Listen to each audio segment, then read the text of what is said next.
Is market price, discounts, selling price.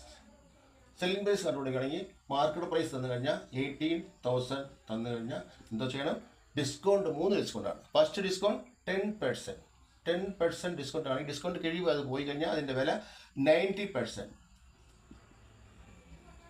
90% ഒന്നുമില്ല discount പോയി കഴിഞ്ഞാൽ. അതേപോലെ 10% ഡിസ്കൗണ്ട് അടുത്തത് ഇതിൻ്റെ 5%, ഇതിൻ്റെ 5% ഡിസ്കൗണ്ട് നെക്സ്റ്റ്, ഇതിൻ്റെ 5% പോയി കഴിഞ്ഞാൽ 95/100. 100 നിന്ന് 5 മൈനസ് ചെയ്യണം എല്ലാത്തിനും.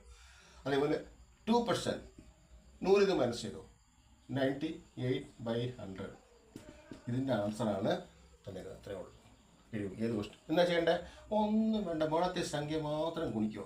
ഈ 100 അതുപോലെ കിടക്കട്ടെ, 100ഉം ഈ 0 എല്ലാം 0 അല്ലാതെ 18,9 ഗുണിച്ചോ 162. Okay, next 95 ഗുണിച്ചോ 10, 31, 8, 18, 54, 55, 14, 0, 9, 13, 5, 1. അടുത്തത് 15390 98 0 ഇരിക്കട്ടെ, ഇത് മാത്രം കളിക്കും. 15390 98.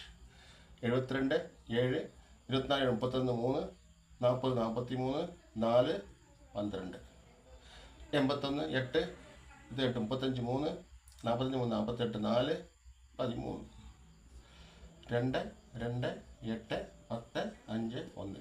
ഈ 0 കൂട്ടിക്കുക. ഇതുണ്ടോ ഓപ്ഷനിൽ? 1/0 8 to 20 option C answer. Thank you so much.